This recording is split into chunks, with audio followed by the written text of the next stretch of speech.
Muli po ay magandang hapon po sa inyo lahat mga kapatid sa pananampalataya. Tayo po ay nag-live gawa nga po ng may isang tao na sumisira po sa inyong abang lingkod.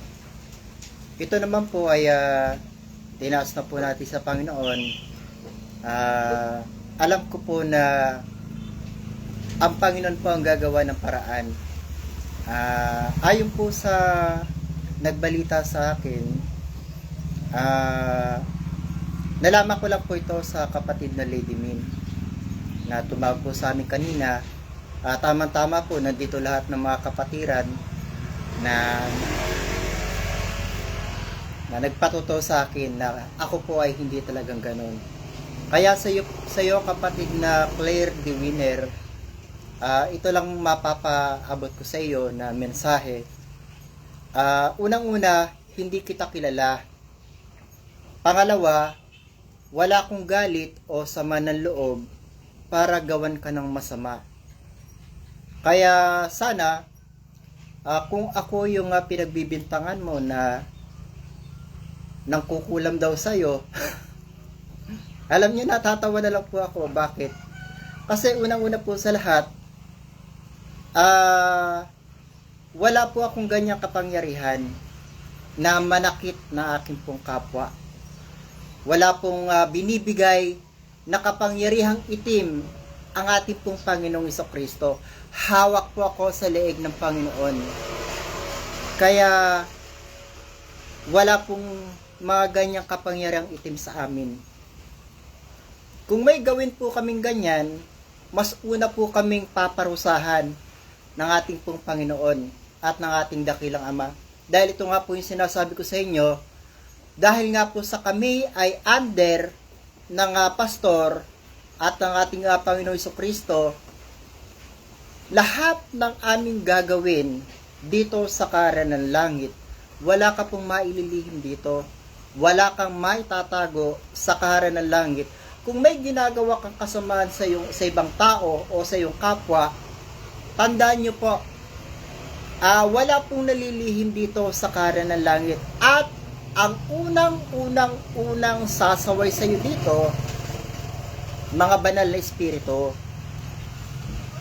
Kaya po yung sa tao na patuloy na naninira sa inyong abang lingkod, itinaas ko na po yan sa Panginoon.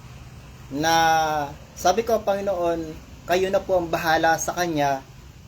Kung ano man yung kanyang masamang ginagawa. Actually, ang sabi pa nga po niya sa akin, ako daw ay parang ganito, parang satanas na nagaanyong anghel ng kaliwanagan. Alam niyo po, sabi sa akin ng pastor, kung hindi totoo yung sinasabi sa iyo, huwag kang mag-react. Sabihin mo lang kung ano, tanggapin mo lang kung anong mga masasama at pawang ka. Ito po, may babasahin po tayo. Pasensya na po, medyo nagluloko po yung ating pong internet. Data. Wala po pala tayong internet dito. Ito po yung babasahin po natin. Ang sabi po sa Mateo Kapitulo 5, talatang 11, mapapalad kayo pagka kayo inaalimura at kayo pinag-uusig at kayo pinagwiwikaan ng sari-saring masama na pawang kasinungalingan dahil sa akin. Magala kayo at magsayang totoo sapagkat malaki ang ganti sa inyo sa langit. Sapagkat gayon din ang kanilang pagkausig sa mga propeta sa nangauna sa inyo. So ito po mga kapatid ko sa pananampalataya, ito po nung binasa ko ay talagang ramdam na ramdam ko po yung pagkakasabing ito ng ating pong Panginoon. Dahil alam ko po sa sarili ko na wala po akong ginagawa ang masama sa aking pong kapwa. Ako po ay nangangaral ng gagamot, nagmi-mission kung saan saan. Ang nais ko lang po sa aking pong kapwa ay tumulong. Tumulong sa mga taong may sakit at karamdaman na lumalapit sa atin. Dahil nga po ang tama po, meron po akong hawak na biyaya, galing po ito sa Panginoon, hindi po galing sa demonyo. Isa po itong karangalan para sa akin na isa ko sa tinawagan ng Panginoong Jesucristo na ginawa po niya akong kanyang lingkod.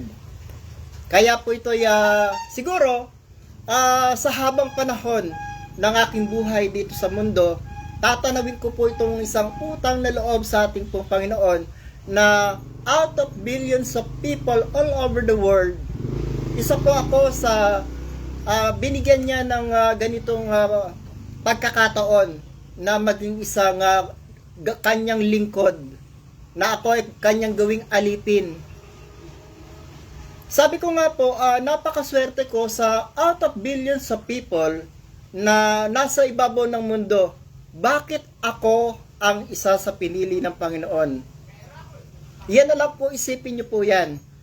Dahil ang mga tunay na lingkod ng Diyos, kailanman ay wala po yung gagawing masama sa kanyang kapwa. Yan po yung pakatandaan po ninyo. Kaya sa iyo, kapatid na Claire de Winner, kay Miss Lady Ming ko lang po nalaman na isa pala ako sa pinagbibintangan mo, nagkulam daw sa iyo. Ay, Diyos ko po. Never been in my life po na ginawa ko po yung ganyan. Eto po, nandito ako sa social media para sabihin ko sa iyo yung kung meron mang tao na nagkukwento sa iyo na ako'y ganun ganyan, tandaan mo, hindi ako pipiliin ng ating Panginoon Jesucristo kung ako ay masamang tao. Pangalawa, hindi po magiging buo ang pangalan ko sa kalangitan kung ako ay masamang tao. Pangatlo, hindi po magpapantay ang aking timbangan doon sa kalangitan kung ako ay masamang tao at gumagawa ng mga ganyang black magic. Never been in my life na ginagawa po akong ganyan.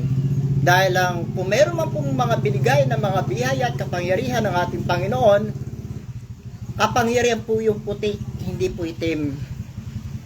Dahil dito po sa Kaharian ng Langit, ang kapangyarihan at karunungan po ng ating Panginoon Jesucristo ang pinagkakaloob po ritong biyaya. Kaya nga po lagi ko po sa inyo pinatututuhanan, matagal na pong nakabalik ang Panginoon Jesucristo.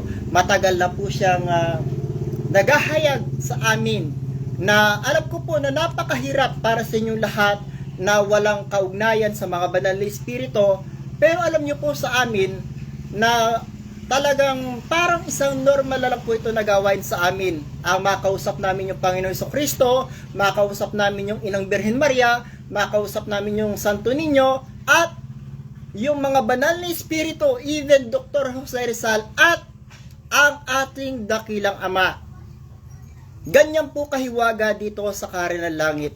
Kaya po kung meron kang gagawing masama o may kukulaming ka na ibinibintang po sa inyong abang lingkod, ay Diyos ko po, alam niyo po, nakakalungkot man na sa kabila ng mga ginagawa mong kabutihan sa bawat tao, sa ating pong kapwa, dahil ang utos po sa atin ng ating Panginoon Jesucristo ay ibigin mo ang iyong kapwa na gaya ng sa iyong sarili. Bakit ba ito inutos ng ating Panginoon Jesucristo sa kanyang mga alagad at sa lahat ng mga taong sumusunod sa kanya at sumasampalataya sa kanya? Dahil alam niyo po ba yung kapag sinunod niyo itong utos nito ng Panginoon Jesucristo, kapag inibig mo ang iyong kapwa, wala kang anumang gagawing kasamaan sa iyong kapwa. Dahil nga, ito po, balik po tayo. Meron po ulit tayong babasahin na para po ito sa kung sino man yung tao na nagsasalita po sa akin ng masama, hindi po ako gaganti sa iyo kung sino ka man. At may alam na po ako kung sino. Pero ito po ay sana pagbulay-bulayin mo po itong aking ito po yung akin pong babasahin. Sana po pagbulayin niyo po ito. Mateo Kapitulo 25, talatang 40.